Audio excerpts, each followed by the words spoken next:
Queridos, para quem não me conhece, eu sou o pastor Alex.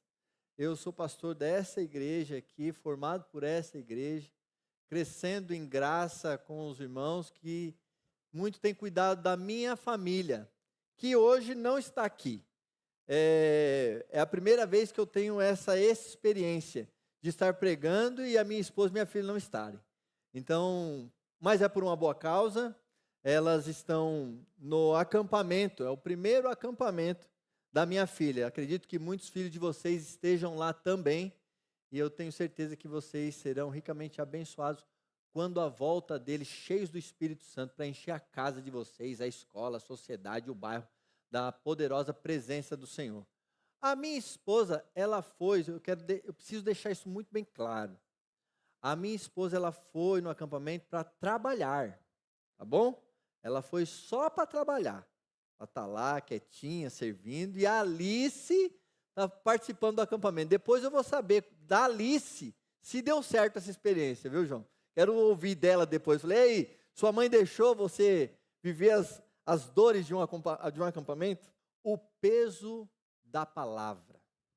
Esse é o tema da mensagem de hoje.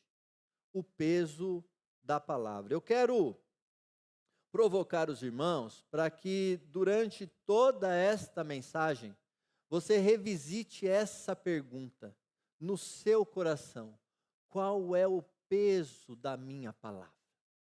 Então, a todo momento você revisite, como se fosse algo relembrando esta menção.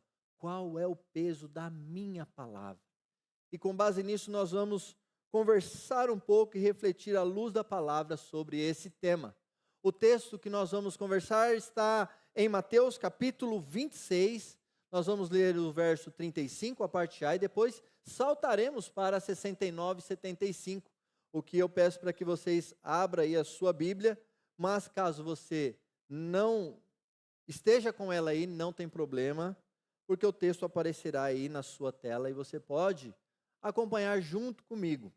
Então, Mateus, capítulo 26, versículo 35, a parte A apenas, que diz assim, se você achou, diga amém. Opa, glória a Deus. Se você não trouxe, como eu disse, não tem problema, o texto vai aparecer aí na tela. Mas Pedro declarou: mesmo que seja preciso que eu morra contigo, eu nunca te negarei. Guardem bem, inclusive frisei. Partiremos agora para o 69. Pedro estava sentado no pátio, e uma criada, aproximando-se dele, disse: você também estava com Jesus, o Galileu. Mas ele o negou diante de todos, dizendo: não sei do que você está falando. Depois, saiu em direção à porta, onde outra criada o viu e disse aos que estavam ali: este homem estava com Jesus, o Nazareno. E ele, jurando, o negou outra vez: não conheço este homem. Pouco tempo depois, os que estavam por ali chegaram a Pedro e disseram: certamente você é um deles. O seu modo de falar o denuncia. Aí ele começou a se amaldiçoar e a jurar: não conheço esse homem.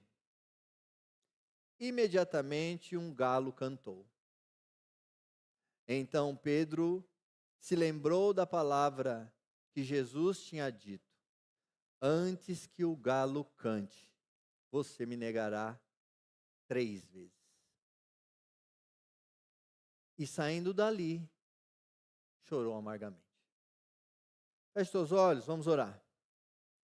Pai querido, em nome de Jesus, que a tua palavra nesta manhã, somente a tua palavra, pelo meio do Espírito Santo de Deus, alcance a profundidade necessária de cada coração que aqui está e nos assiste. Esse é o nosso pedido, com muita gratidão em tudo aquilo que o Senhor é e já fez. Em nome de Jesus. Amém e amém. Queridos irmãos, quantos de nós aqui já fez juramentos que não foi concretizado, não foi cumprido? Quantos de nós, durante a nossa trajetória de vida, demos a nossa palavra para algumas coisas e não conseguimos honrá-las?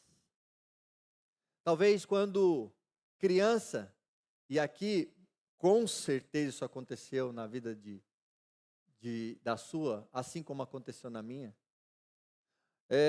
você cometeu algo errado e após a repreensão do pai, assim como um cachorro que cai de mudança, olha para o pai com aquela carinha de piedade e misericórdia, e em lágrimas diz assim: papai, eu nunca mais vou fazer isso. Dali 2 minutos, papai olha, está como? Fazendo tudo igualzinho. O fato é que nós estamos neste procedimento automático, não avaliando o peso das nossas palavras. Quando criança, às vezes é até, de alguma forma, compreensível e tolerável, mas que dirá depois de grande? Que dirá depois que, inclusive, temos acesso à palavra de Deus? Talvez, e muito acontece em diversos casos, em momentos solenes da vida, momentos que, de alguma forma, era para ser único. E neste momento se fazem votos, promessas, juras, diante de Deus e de testemunhas. Mas passa um pouquinho, já está tudo desfeito. Tudo se esvai. Sequer faz um exercício para se lembrar do que jurou. E vê todos esses votos e famílias sendo destituídas. E a sua palavra, a nossa palavra diante dessa situação, perdendo o seu real valor. Uma das principais marcas do crente é a sua palavra. Pelo menos deveria ser. O crente tem que ser um homem de palavra. E a palavra dele por si só, não sendo necessário fazer juramentos, fazer necessário trazer testemunhas ou algo desse tipo. Daqui a pouco iremos avançar um pouco mais sobre isso. O ponto é que, infelizmente, falo com tristeza no coração, mas trago esta mensagem sabendo da responsabilidade e da oportunidade que vejo de, nesse tempo, revermos algumas coisas. O fato é que, durante um tempo do passado, e um passado talvez não tão distante assim, empresas, escolas, de pessoas para fazer parte do seu vínculo social, para entrar dentro da sua casa, por exemplo. Uma das coisas que você gostaria de saber antes de mais nada, é se essa pessoa era crente. Então, vai contratar alguém, tal, pede uma indicação, você fala assim, mas o fulano de tal é crente? Por quê? Porque isso aqui já era para a pessoa, o contratante, fala assim, não, um crente é uma pessoa de caráter, de boa índole, comprometido, fiel, responsável. Tudo isso está na característica do crente, com base no quê? Na sua palavra. Então, se no currículo a pessoa batia o olho e olhava lá, religião, protestante evangélico, não, isso aqui está contratado, não vou nem querer saber se faz curso, se faz não sei o quê, eu sei que esse cara aqui vai me trazer resultado. Mas, infelizmente, a coisa tem partido para o outro extremo. E em muitas ocasiões nós já não somos vistos desta forma. Mas é tempo de um resgate. Há tempo de a começar de nós repensar algumas coisas, para mudar algumas coisas também em nós e trabalhar para que os que estão ao nosso redor compreendam o peso da palavra. O fato verdadeiro é que o ato de jurar, ele tem se tornado banal. Isso eu digo que está acontecendo não somente no nosso tempo, não. Isso já era algo que estava acontecendo no tempo de Jesus. Isso não é nada novo. A lei mosaica, por exemplo, que daqui a pouco vou ampliar um pouco mais sobre isso, ela não proibia jurar, mas ela condenava o abuso de juramentos. O que estava acontecendo? O povo judeu estava se apropriando desta lei para fazer abusos, logo, juramentos que não se cumpria. Mas como jurava em nome de Deus, em nome de Jerusalém, se tinha um certo peso, depois não se cumpria. É importante citar isso também, que um historiador respeitado, chamado Flávio Joséfo, do século I, ele escreveu o seguinte: alguns judeus acreditavam que jurar, naquela época, viu? Nada diferente de agora, naquela época, que jurar era pior do que mentir. Tamanha banalização que o juramento estava acontecendo naquela época. Fazer juramentos e não cumprir, além de ser um pecado, daqui a pouco também chegarei nesse ponto, ele traz graves prejuízos, tanto psicológicos quanto morais. Tanto psicológicos quanto morais. Na perspectiva bíblica, a quebra de um juramento enfraquece a proteção da pessoa, gerando desconfiança e comprometendo a sua integridade diante de Deus e dos homens. Logo, ela não tem, inclusive, começa a ficar se esquivando de falar com Deus. A infidelidade à palavra dada pode levar ao afastamento de Deus. Eclesiastes capítulo 5, verso 4, diz assim, preste atenção: ele exige verdade no íntimo e agrada aqueles que são fiéis. Fiéis aonde? Em suas palavras. Aqui está uma sabedoria para as nossas vidas. A quebra de juramento também abre espaço para uma que eu posso chamar de tríade do mal. Que tríade do mal é essa? Culpa, vergonha e arrependimento. Culpa, vergonha e arrependimento. E como ocorre às vezes, ele chora amargamente, reconhecendo o erro e os prejuízos que isso trouxe na vida dele. No fim, o maior prejuízo que temos quando não honramos, quando não temos precisão do peso da nossa palavra, é a restrição do caráter.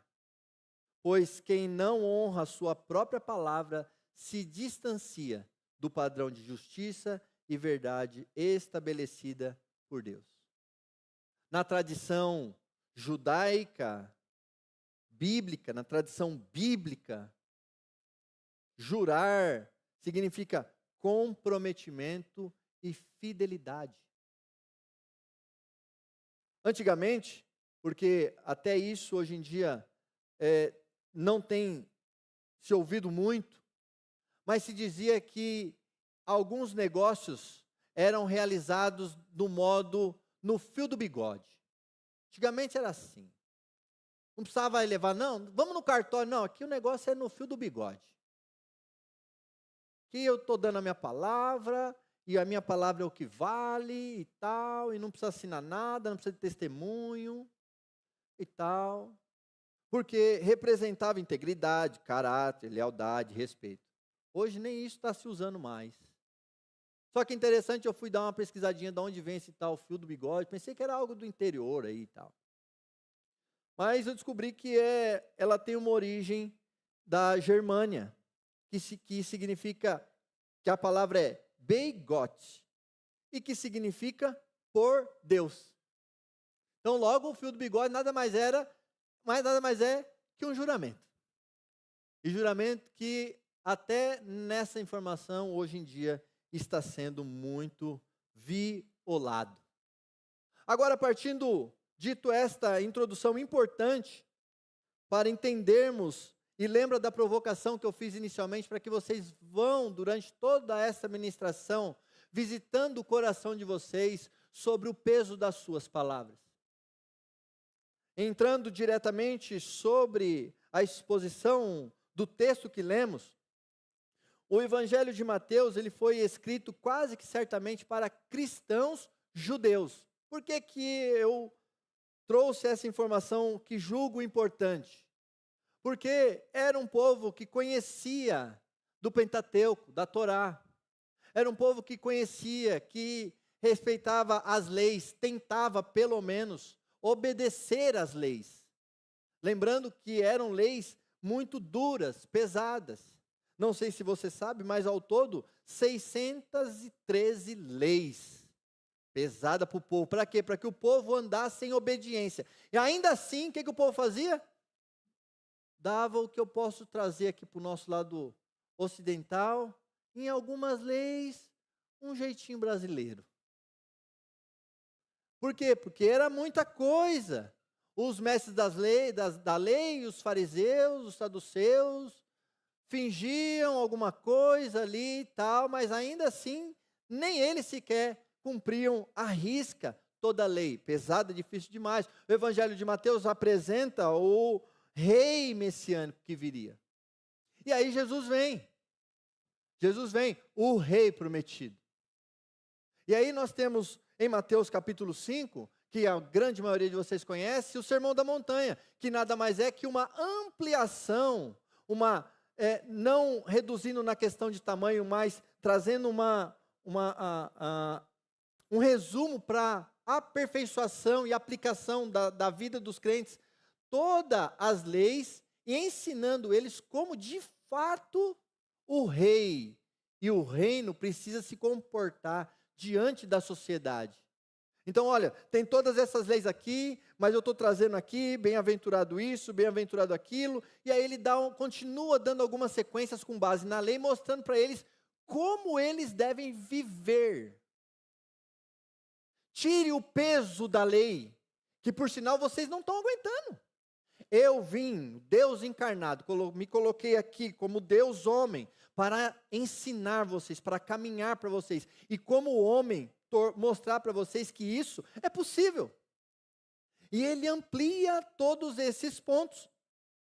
E no verso 33, eu quero fazer menção de ler com vocês, porque é muito importante, porque dentro desse versículo, desses próximos versículos, dentro do capítulo 5, ele amplia um ponto muito importante da lei, que é sobre juramentos.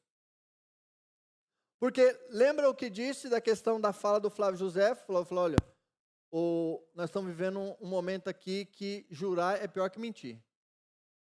Está sendo melhor mentir do que jurar. Então o povo não estava banalizando uma lei dada por Deus. Então ele traz uma importante ampliação sobre isso. E olha o que ele diz lá no verso 33, ele diz assim: outro sim, ouviste o que foi dito aos antigos. Ou seja, quer trazer à memória do povo judeu tudo aquilo que eles liam nas sinagogas repetidamente, se esforçavam, porque eles conheciam. Eles tinham acesso a todas as informações. E aí ele continua trazendo: não perjurarás, mas cumprirás os teus juramentos ao Senhor. Onde que está isso aqui, pastor? Isso aqui, se você é um leitor assíduo da Bíblia ou já passou por ela, você vai se lembrar que essa informação sobre juramento, esta lei, está lá em Levítico, Números e Deuteronômio. Então, o que Jesus está trazendo para eles? Olha, eu só quero que vocês, por favor, lembrem-se um pouco daquilo que vocês leem. Lembrem-se um pouco daquilo que vocês são ensinados a viver e a fazer. Esse é o primeiro ponto. Lembre-se do que já foi dado a vocês. Mas aí ele continua. Eu, porém, vos digo. E aqui é interessante essa virada. Então, primeiro ele toma a lembrança deles. Só agora fala, eu, porém, vos digo. Quem é ele para falar? Ele nada mais é que o rei desse reino. É quem tem total autoridade para falar, para exemplificar e para falar. É para fazer desse jeito. E ele amplia. Eu, porém, vos digo que de maneira nenhuma jureis, nem pelo céu, porque é trono de Deus, nem pela terra, porque é o escabelo dos seus pés, nem por Jerusalém, porque é a cidade do grande rei, nem jurarás pela tua cabeça, porque não podes tornar um cabelo branco ou preto. Seja, porém, o vosso falar, sim, sim, não, não. Jesus amplia o ponto. Falou, vocês não precisam jurar por mim, não. Não precisa jurar por Jerusalém, não precisa jurar sequer pela sua vida. Você só precisa falar que vai fazer e faça.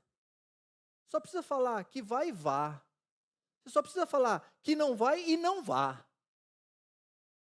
Porque a sua palavra, ela tem peso. Ela tem peso. Então, partindo daí, nós avançamos para o capítulo 26. E no capítulo 26, nós encontramos uma sequência de eventos, que revela a total fragilidade dos juramentos humanos. Capítulo 26 para frente, Jesus já está caminhando para a sua morte de cruz. Lembrando um pouco do texto que eu li, versículo 35, parte A, naquele ponto, o que acontece? O que está acontecendo ali? Está acontecendo que Jesus reúne os 12 e fala para eles assim, olha, o negócio é o seguinte, vão me pegar, vão me prender, a coisa vai ficar esquisita, mas fica tranquilo porque eu vou ressuscitar e eu vou ter com vocês, lá na Galiléia, fica tranquilo, está tudo certo, o plano é esse, vim para isso. Aí, o que acontece? Pedrão, ô casca de bala. Não, estou contigo, não vai acontecer nada com o senhor não, eu dou minha vida por ti. O que Jesus faz? Jesus repreende Pedro. Jesus fala assim, Pedrão, dá uma baixadinha aí que o negócio vai acontecer. Aí, Pedro reforça o discurso, não satisfeito, ele reforça com uma fala que eu fiz questão de grifar. Ele fala assim, eu nunca te negarei. Queridos, quando alguém fala nunca, pode desconfiar, viu? Pode desconfiar. Por quê? Porque nunca é um tempo muito grande. Nunca é um tempo muito grande. Às vezes, hoje, com essa compreensão, inclusive, às vezes eu dou umas vaciladas mais com a Alice, aí eu falo assim, olha, essa semana o papai vai se esforçar. Determinei um tempo. E se eu conseguir cumprir essa semana, aí eu renovo para outra.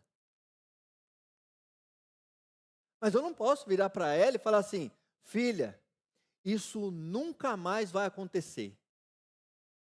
Sabe por quê? Porque vai acontecer. Eu sou homem, sou falho, sou pecador. Então eu não posso prometer o que eu não vou conseguir sustentar. Mas eu posso. Daqui a pouco eu vou avançar um pouco de uma área, um ministério que eu sirvo com muito amor, dentre todos os outros. Mas tem situações da nossa vida que eu preciso acordar e eu preciso literalmente falar para mim mesmo, só por hoje. É só por hoje. Porque nunca, meu irmão, Eu vou cair muitas vezes se eu fizer essa promessa. E lembra o que eu disse da tríade do mal? Culpa, vergonha e arrependimento?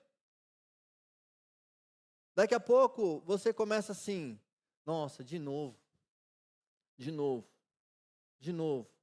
Você é tomado por um movimento psicológico que te afasta, inclusive, de Deus. Fala assim, começa a criar uns pensamentos que, em nome de Jesus, eu falo para você que não existe. Qual é o pensamento? Deus já deve estar cansado de ouvir as mesmas desculpas.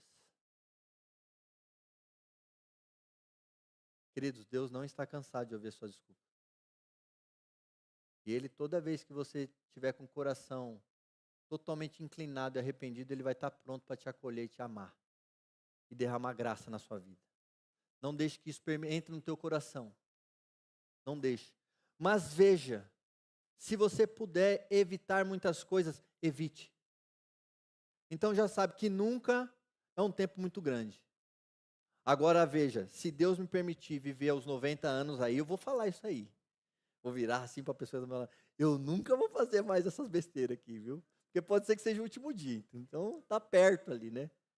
Mas por hora, é Deus quem sabe, mas por hora eu espero caminhar um pouquinho mais. Mas diante de tudo isso, eu quero trazer, antes de entrarmos para algumas aplicações importantes que eu extraí desse texto, eu quero lembrar os irmãos que enquanto os homens falham com os seus votos, Cristo permanece fiel até o fim. Amém? Essa é uma verdade absoluta que eu quero que você leve para o seu coração. E diante disso, diante de toda essa contextualização do que estava acontecendo ali, surge a grande pergunta: o que a negação de Pedro nos ensina sobre o peso das nossas palavras? O que nós podemos aprender com isso? O que a fragilidade dos nossos juramentos e a grandeza da fidelidade de Deus? Essa é a grande pergunta. O que me leva ao primeiro ponto, que diz assim, que a confiança excessiva em si mesmo leva à queda.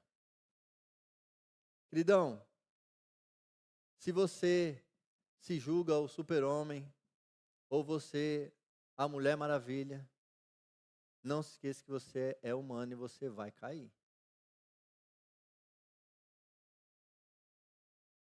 Você, assim como eu, tem fragilidades. E nós precisamos estar sempre conectados à videira que gera vida. E ter esse tempo de entrega, de conversa, de entendimento dele, antes de falar alguma coisa. Muitas vezes prometemos algo sem avaliar nossa real capacidade de cumprir. Somos levados a uma impulsividade, um imediatismo, motivados pela emoção, e que na grande maioria das vezes não compete com a realidade da execução. E aí o que acontece? Aí você fica aí com a culpa, a vergonha e o orgulho toma conta do coração. Querido, se tem um negócio destrutivo para a fé cristã, é o orgulho. O orgulho nos impede de nos reconciliar com Deus. E aí, em muitos casos, ele nos impede de reconhecer a nossa fraqueza.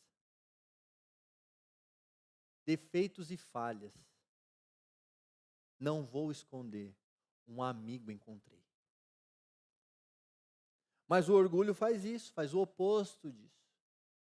De expor, não, eu preciso na minha família ser o cabra macho. Preciso ser o cara rígido. Meu irmão, em nome de Jesus, flexibilize. Porque vale mais a flexibilização do que uma família ruída. Vale muito mais. Então, é importante relembrar que a marca do crente está na humildade também. Humildade de reconhecer que aquilo que falou não deu. Poxa, olha, eu jurei que ia fazer, mas não deu. Teve um tempo que eu estava muito pastor novo, né? Então, lidando com algumas coisas novas também. E aí eu estava muito preocupado em dar resposta para os irmãos, em específico no WhatsApp. Quero aqui já deixar público aqui que eu sou péssimo do WhatsApp. Eu demoro para responder, respondo mal. É um negócio que eu estou aprendendo a lidar com essa ferramenta ainda. Então, não estou fazendo meia-culpa, porque eu estou me esforçando para melhorar e tem dado certo. Os pastores têm me ajudado, graças a Deus por isso. Mas eu tinha na minha cabeça essa necessidade. E aí, o que acontecia com isso? Às vezes eu falava coisas que eu não conseguia cumprir. Aí, como eu ficava? Mal. Ficava mal. Aí o irmãozinho mandava, ô pastor, estou esperando aqui, viu? Eu falei, não esquece de mim não. Eu falei, não, meu irmão, pode deixar. Aí, pode deixar, aí eu olhava para minha agenda, olhava para o irmãozinho, olhava para a pressão que meio que psicológica ele fez inconscientemente, sem ser intencional. E eu fico assim, meu Deus, eu falo, não, eu vou aí semana que vem. E aí passou a semana, a outra. Agora eu já mudei. Inclusive, foi um ponto que Deus falou muito comigo nessa mensagem. Agora os irmãos às vezes falam assim, não esquece de mim não. Eu falei, não, meu irmão, eu não esqueci. Mas é que eu ainda não sei o que te responder. Não é diferente? Não é melhor? Pastor, quando você vai vir aqui? Eu falei, meu irmão, eu vou aí, mas eu só não sei quanto, porque eu também não sei mesmo. Porque depois o peso da minha palavra vai esmagar minha alma. Vai esmagar minha alma. Quando eu olhar aqui, eu recebi a mensagem, o irmão falou assim, pastor, fiquei te esperando. Verdade. Então hoje eu tenho meditado um pouco mais em todos os aspectos que envolvem a minha palavra. E por quê? Não é somente por mim, não, pela minha pessoa, não. É por causa da palavra de Deus, é por causa do testemunho de Cristo, é por causa dele, não é por causa da minha pessoa, não, porque eu sou falho, eu sei que eu vou errar. Eu vou errar com você em algum momento, espero que não, oro para que isso não aconteça, mas eu sou falho. E eu preciso dar um testemunho digno àquele que morreu por mim. Eu preciso pensar nas minhas palavras. Eu preciso meditar nelas. Eu preciso conversar com Deus em oração. Pai, me ajuda, eu estou com uma situação assim. O que fazer? Como agir? O que eu respondo? O que de fato eu posso me comprometer dentro deste caso? Enquanto ele não falar, não fale. Não fale. E seja sincero. E aí, meu irmão, como é que você está? Meu irmão, sobre aquilo lá eu estou orando ainda. Nós acreditamos que somos fortes o suficiente para enfrentar desafios sozinhos. Queremos trilhar uma caminhada sem a ajuda do irmão. Querido, Deus nos fez relacional. Nós precisamos uns dos outros. Nós precisamos a todo tempo, a todo custo nós estamos precisando do outro. Confiar em nossas próprias forças e palavra. O fato é que a verdadeira força não está na nossa capacidade, não está na minha intelectualidade, não está nos meus recursos. Não. A nossa verdadeira força está na dependência de Deus. É aqui que está a nossa força, em ser dependentes e reconhecer diante dele que nós somos falhos. E que eu careço da tua misericórdia constantemente, para que eu consiga evoluir.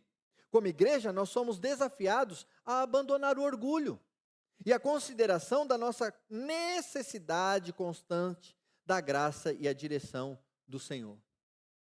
Uma vez que nós confiamos cegamente em nós mesmos, nós ficamos refém de não buscar Deus com uma humildade sincera de coração. Busque a Deus em oração. Dependa exclusivamente da palavra dele para a sua vida. E permita que o Espírito Santo de Deus te fortaleça para viver neste mundo caído. Amém, igreja? A Bíblia ela tem diversos ensinamentos, conselhos que enriquecem a nossa caminhada. Eu fiz um recorte de Provérbios capítulo 3, versos 5 a 6, que diz assim: confie no Senhor. Olha, confiança. Confiar como? De todo o teu coração. E não se apoie no seu próprio entendimento. Reconheça o Senhor em todos os seus caminhos, e Ele endireitará as tuas veredas. O que me leva ao segundo ponto, que a pressão das circunstâncias revela a fragilidade dos nossos compromissos. A pressão das circunstâncias revela a fragilidade dos nossos compromissos. Pedro estava sentado no pátio e uma criada, aproximando-se dele, disse: Você também estava com Jesus, o Galileu? Mas ele o negou diante de todos, dizendo: Não sei do que você está falando. Depois saiu em direção à porta, onde outra criada ouviu e disse aos que estavam ali: Esse homem estava com Jesus, o Nazareno. E ele, jurando, o negou outra vez: Não conheço esse homem. Pouco tempo depois, os que estavam ali chegaram a Pedro e disseram: Certamente você é um deles, o seu modo de falar o denuncia. Aí ele começou a se amaldiçoar e a jurar: Não conheço esse homem. Imediatamente o galo cantou. Queridos, diante da ameaça, Pedro nega Jesus 3 vezes, mesmo tendo jurado a ele fidelidade. Lembra lá do texto? Lembra lá o que ele falou para Jesus? Virou para Jesus e falou o quê? Nunca te negarei. Nunca. E é interessante que se você pegar essa leitura na sua casa e ler o capítulo inteiro, você vai ver que após essa fala preciosa do casca de bala de Jesus, Jesus leva ele junto ali para o Getsêmani e deixa Pedro ali para que Pedro, junto com outros discípulos, ore enquanto ele vai orar. Jesus vai orar. Quando Jesus volta, como é que está Pedro? Dormindo. Um homem que jurou que nunca ia negar Jesus. Jesus faz um pedido, falou: ora um pouquinho aqui, eu vou ali, ora aqui por mim. Beleza, pai. Mais na frente, aí nesse texto aqui que lemos, 69, 75, Jesus já tinha sido preso, Jesus já tinha sido torturado, e o texto, esse mesmo texto que está nos outros textos sinóticos, em especial o texto de Lucas, ele traz um detalhe riquíssimo para esse texto, para essa passagem. E que detalhe é esse? O detalhe é que, quando Pedro nega Jesus pela terceira vez, Jesus está saindo do sinédrio, provavelmente já todo surrado. E diz o texto em Lucas, que os olhos de Jesus se fixam aos olhos de Pedro.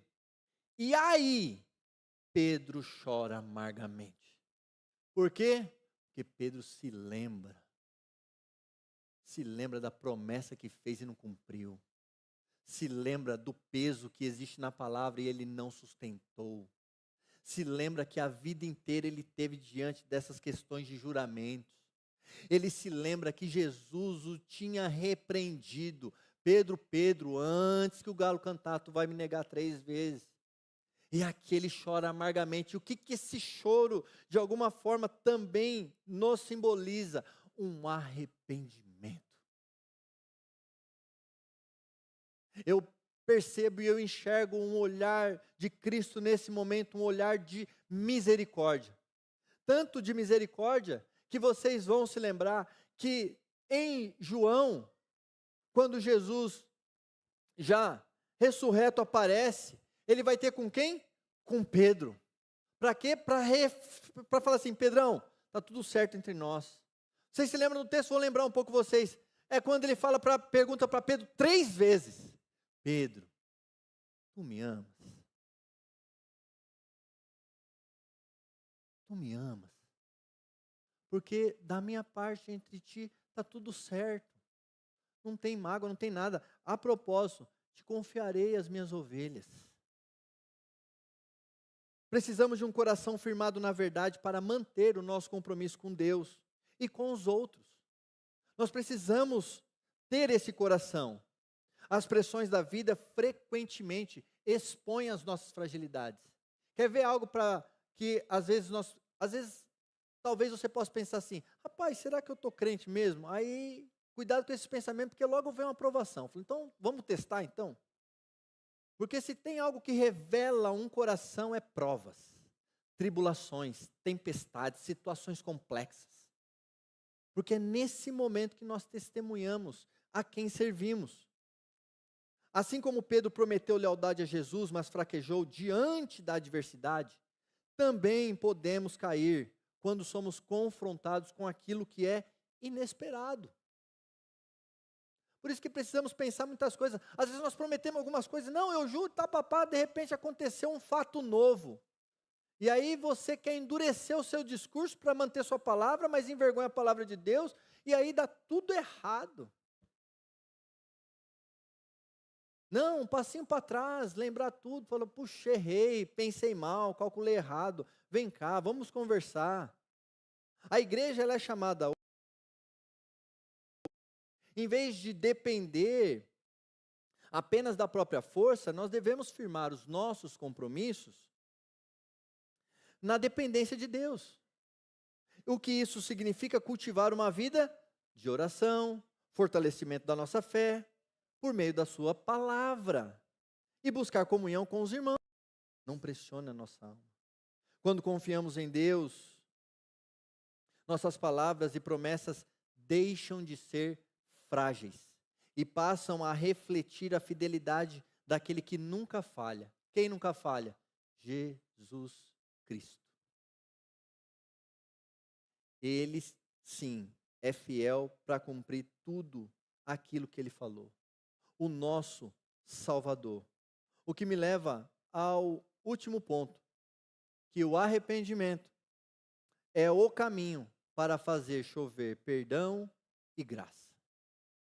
Versículo 75 termina assim: então Pedro se lembrou da palavra que Jesus tinha dito: antes que o galo cante, você me negará 3 vezes. E saindo dali, chorou amargamente. Pedro chorou amargamente ao perceber o seu fracasso. Pedro chora amargamente, demonstrando um quebrantamento de coração, reconhecendo a falha. Deus não nos condena pelo erro. Ele não nos condena pelo erro, mas Ele espera que nós possamos nos arrepender. E por meio do arrependimento, há a restauração. É isso que Deus espera em meio às nossas falhas. Queridão, falhou, não tem problema não. Vá lá aos pés da cruz, depois vá lá ter com seu irmão. Vocês se lembram que diz em Mateus: olha, se você está trazendo uma oferta e se lembra que tem um problema com seu irmão, deixa aqui, corre lá com ele, resolve o problema, fica tudo certo, volta aqui e aí sim. E aí sim. Então, assim como somos perdoados por Cristo Jesus na cruz do madeiro, também o encorajo a oferecer o perdão. Porque tem um ponto importante dentro de tudo isso que conversamos. Talvez você esteja revisitando o teu coração, lembrando de muitas coisas, de que outros fizeram a você, mas muito provavelmente você também deve ter falhado com alguém. Muito provavelmente.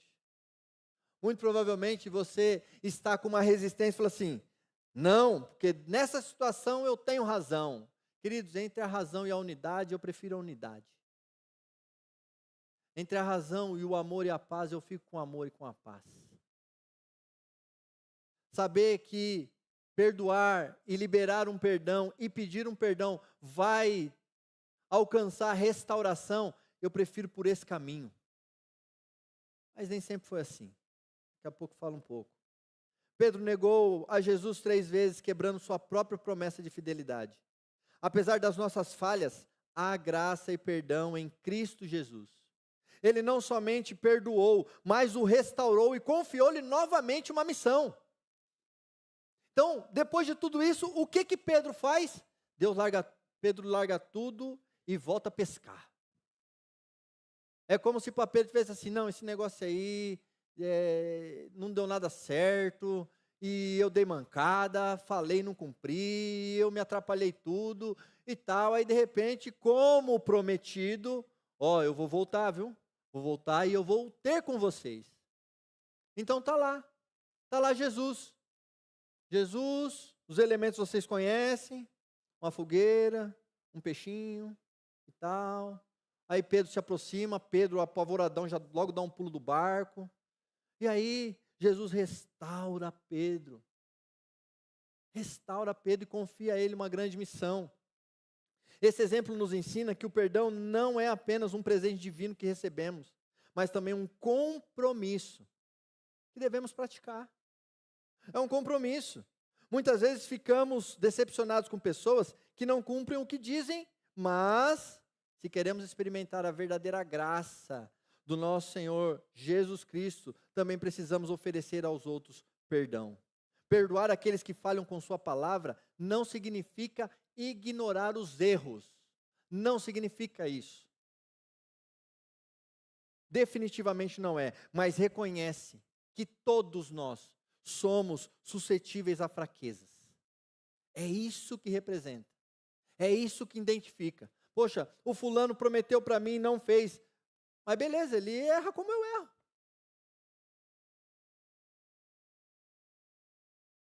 Não é simples, talvez, elaborar tudo isso no meio do furacão, mas se você fazer uma análise sincera com Deus sobre o ponto é esse. Ele é igual a você. Precisa da graça. Pecador. Eu vou conceder o perdão a esse irmão. Vamos aqui caminhar para restaurar algumas coisas, para exortar. Mas está perdoado, está tudo certo. Por quê? Porque nós somos irmãos em Cristo Jesus e nós vamos caminhar juntos. Nós precisamos ser restaurados por Jesus, meus irmãos. Não há mais tempo para ficar colecionando no coração mazelas que afastam o corpo de Cristo. Não há tempo para isso. A mensagem do reino é urgente. E o que o mundo precisa é de amor, de graça. O que o mundo precisa hoje é de pessoas que entendem essa palavra e levam para o coração e falam assim, cara, essa intriga, essa briga entre nós aqui não nos leva a lugar nenhum. Então eu decido por meio da palavra que me direciona a isso, a te perdoar. Se for o oposto, cara, eu estou aqui para te dizer um negócio, me perdoe. Perdoe, falhei com você, fiz besteira, falei e não cumpri. Não pensei muito antes de falar. Dentro de relacionamentos isso também, infelizmente, acontece. Eu quero, caminhando para o fim, contar com muita alegria para a igreja um breve testemunho da minha vida. Que foi inclusive quando o Senhor Jesus me encontrou. E literalmente mudou minha vida. Mudou o curso da minha vida. Eu sempre fui uma pessoa muito orgulhosa e teimosa. Sempre fui. Embora hoje eu tenha trabalhado. Pois essa ainda é uma batalha diária. Algo que eu trabalho constantemente no ministério aqui da nossa igreja. Chamado Celebrando a Recuperação. Participei dos 2 grupos de passos, um grupo fechado, e agora lidero todo o grupo, mas participo das terças-feiras, todas as terças-feiras, às 19h30, celebrando a recuperação. E é aqui que eu mantenho essa área da minha vida em constante recuperação. Eu não posso descuidar disso. No passado, meu orgulho me levou a um erro muito doloroso com meu irmão. Meu irmão, em um momento de extrema dificuldade que eu estava atravessando, ele estendeu a mão para me ajudar. Eu pedi uma certa quantia de dinheiro para ele e ele simplesmente me deu. E eu falei, não, vai ser assim, assim, assim, pá, vou te pagar e tal, pá. Ele falou, não, tá aí, ó. Deu tudo errado. Deu tudo errado. Eu traí meu irmão. Não honrei com a minha palavra com ele. Como uma doença que se espalha silenciosamente, este meu erro, ele começou a corroer não apenas a relação que eu tinha com meu irmão, mas começou a estender para toda a minha família. Que pai que gosta de ver os irmãos brigando, inclusive por causa de dinheiro? E como eu estava distante, eu estava a 550 quilômetros de distância, eu, nas minhas defesas, que refletem um mau caráter, eu não atendi o telefone, não respondi e-mail e tal. E nesse momento, Jesus me encontrou. Jesus me encontrou, falou muitas coisas a meu respeito, sobre os planos que tinha para a minha pessoa, me fez enxergar a vida diferente, fez com que eu abandonasse muitas coisas, e ele tocou no ponto inicial. Ele falou assim: então, você vai ser pastor, vai ser isso e isso. Falou desse jeitinho. E aí ele falou assim: então, só que é o seguinte, ó, você precisa ir lá, pedir perdão para o seu irmão e restituir ele. Vai precisar ir lá? Aí eu, novo na fé, vivendo tudo aquilo e tal, e Deus é Deus, conversei com a minha esposa, peguei o ônibus à noite e fui para lá. Dormi na casa da minha mãe e tal. Minha mãe, nossa, que surpresa! Mal sabia ela o que eu estava fazendo aqui em Mogi. Vim encorajado por Deus. No dia seguinte, pela manhã, minha mãe saindo para trabalhar, vira para mim e fala assim: olha, não esquece de ir lá falar com o seu irmão. Mal sabia ela que eu vim por isso. Eu falei: não, mãe, tá tudo certo. Liguei pro meu irmão, falei: mano, posso ir aí falar contigo? Ele falou assim: seco, pode. Aí quando ele falou pode seco, eu falei assim: vou apanhar. Não vai sobrar nada. Meu irmão, ele é mais novo, mas ele é muito mais forte que eu. Sabe, meu irmão? Agora ele tá mais caidinho, tá ficando velho igual eu. Mas na época ele era fortão e tal. Hoje tá mais ou menos. E a única coisa que eu tenho parecido, que ele tem parecido comigo é a beleza. Só isso.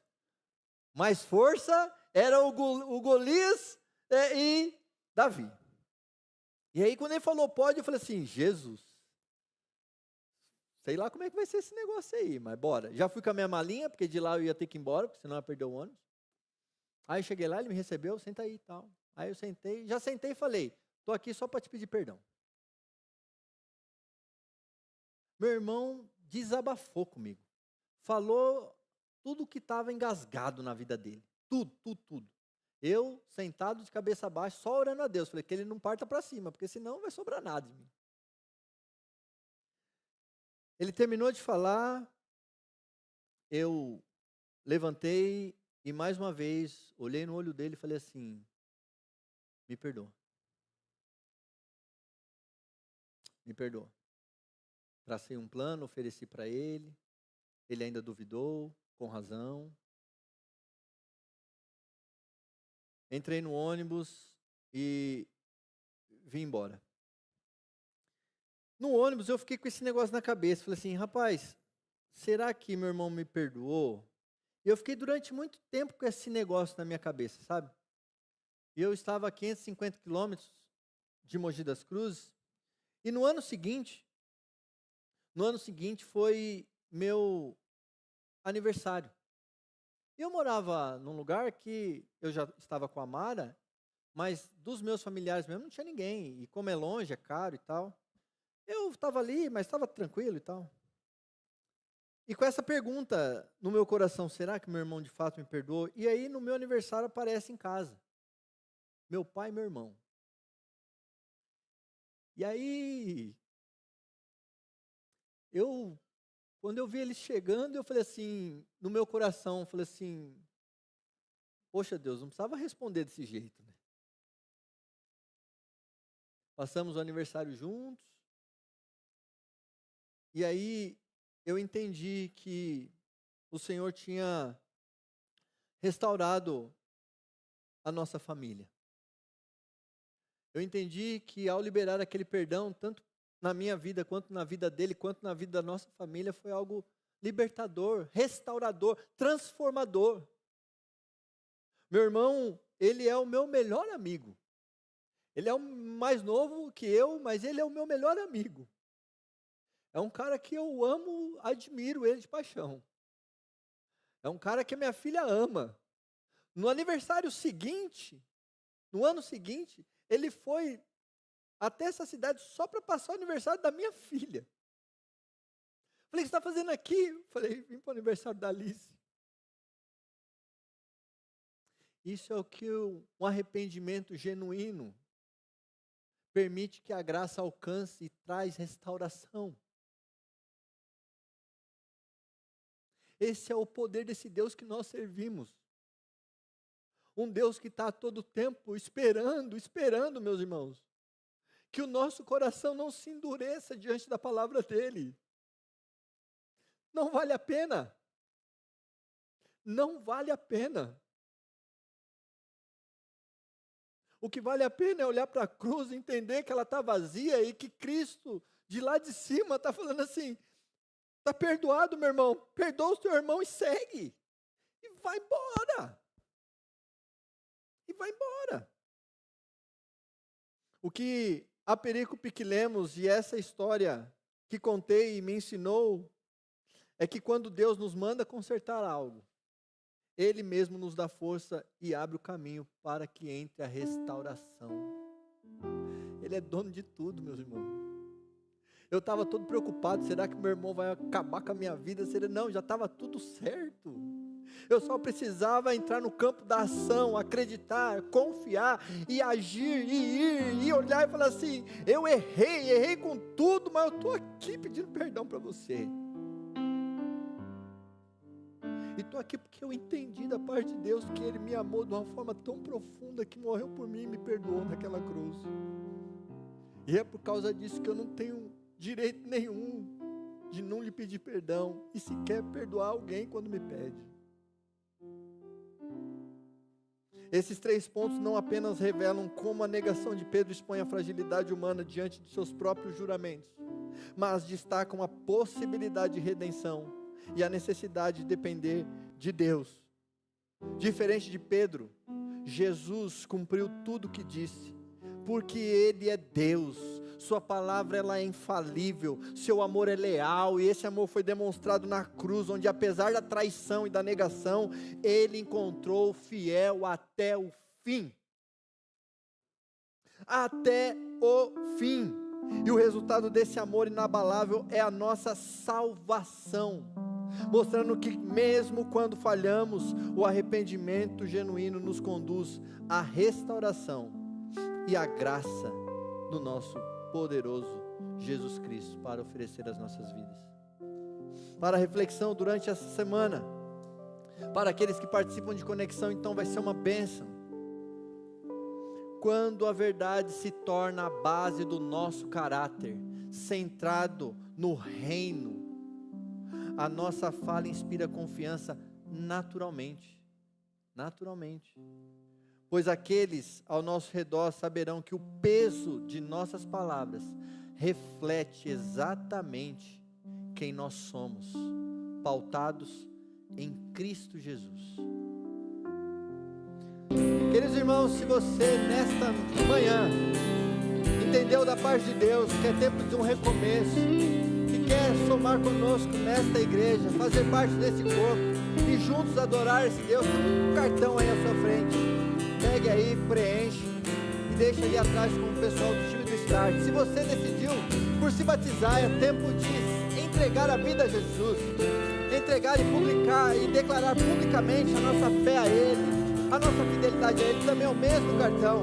Nós queremos te dar um presente e nós queremos que você faça parte junto conosco e possamos avançar até que Jesus venha. Pega suas mãos, feche seus olhos. Obrigado, Jesus. Obrigado por esta manhã maravilhosa. Obrigado por falar aos nossos corações. Obrigado por nos ensinar a depender somente de Ti e a todo tempo buscar a Tua palavra. Que nós possamos refletir antes de falar e que nós possamos desta forma honrar a Tua palavra. Que nós possamos aprender cada vez mais que o perdão é o caminho da restauração e receber esta graça maravilhosa do céu. Pelo amor de Deus, o amado Pai, a graça tão maravilhosa do Seu Filho Jesus e as doces consolações do Divino Espírito Santo de Deus esteja com cada um de nós, hoje, durante esta semana e para todos sempre. Amém, amém e amém. Que Deus abençoe.